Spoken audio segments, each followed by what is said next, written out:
Welcoming a new addition to the family is supposed to be a joyful time. But 1 in 7 new mothers in Australia will experience depression before and after childbirth. It is the leading cause of maternal deaths.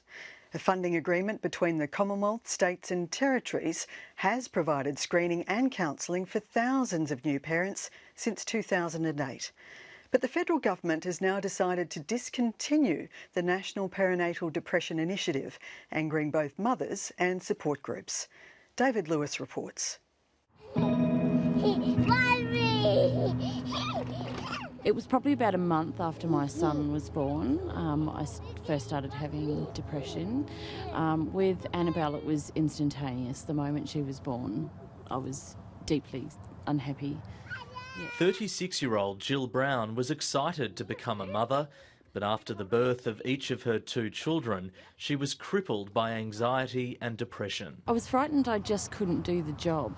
I didn't think I was up to the challenge, and that was really saddening for me, because as a woman I think you feel like you should just naturally know what to do, and you know, you see TV adverts that show everybody looking so delighted at being a parent, and it's really hard to accept that that's not the reality for you.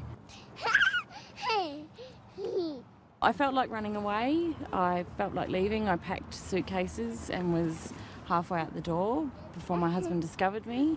The kids would be upset, they might be crying, and I would just not be engaging at all. I almost ignore them, I guess. At the advice of a friend, Jill Brown sought help from a psychiatrist. I don't know what I would have done if it hadn't have been for those early intervention services. I guess I'm really fearful of what the alternative would have been. If I hadn't have got the help as early, would I then have become acutely unwell and ended up in maybe a psychiatric ward in a hospital?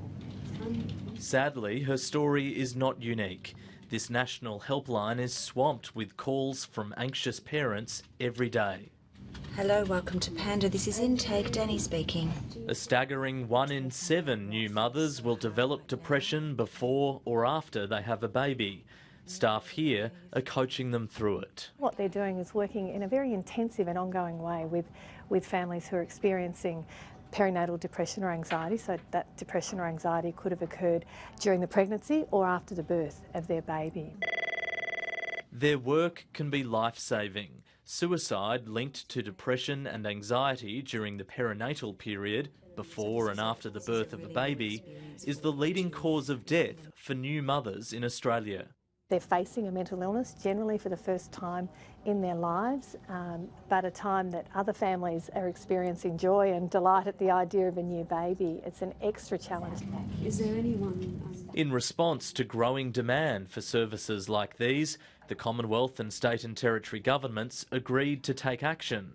In 2008, they launched the $85 million National Perinatal Depression Initiative, with the support of mental health groups. We are going to introduce this program right throughout Australia over the next 5 years, so every pregnant woman will have the opportunity of being screened. And celebrities, including TV newsreader Jessica Rowe, who fought her own battle with postnatal depression. It can be very confronting to say, you know what, I'm actually not feeling so great. And everyone around you is saying, oh, you should be so excited. And I think for a lot of mums, they feel they've got to push those feelings away and they don't get help. The program helped provide screening and counselling for thousands of new parents, with a focus on early intervention. We know that the faster someone is identified and treated, the faster they seek help, the faster they recover, and that stops the long-term impacts, not only for the mother, but also on the family and the baby. There are economic benefits too. Research by the Centre for Perinatal Excellence has found the cost of doing nothing is far greater than the $85 million governments have invested. We know that by not identifying and treating, for example, post or antenatal depression in 2013, that would cost the economy around $530 million. Despite this, the federal government has announced funding for the National Perinatal Depression Initiative will cease at the end of the month. We receive a letter on the 15th of June telling us that $1.6 million will be taken out of this program from Queensland from the 30th of June. That's not the way to run federal-state relations. and it's not the way to run a national response to a very serious issue. And to cut the programs that fund perinatal programs that support mothers and children is just one of the cruelest cuts that this government federally could deliver to the most vulnerable families. The Federal Health Minister Susan Lee was travelling in her electorate today and was not available for an interview.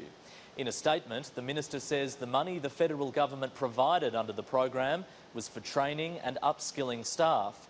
She says frontline services were and remain the responsibility of the states and territories. If we can do something, we will, but there is only so much that state governments can do to fill these gaps that are constantly being created by the failure of the Abbott government to properly fund public health services across Australia. The federal government says it will now evaluate the success of the original agreement before deciding on a new strategy to combat perinatal depression. Sometimes because I was at such a low point and it was Jill Brown may be through the worst of it, but she worries the funding dispute will mean fewer services for other mothers in need. I'm really fearful for them. It's much scarier than I had ever thought that it would be. Motherhood's not like the TV ads or the TV shows lead you to believe. So, yeah, I am fearful that those early intervention services wouldn't be available for people. Thank you. You're welcome.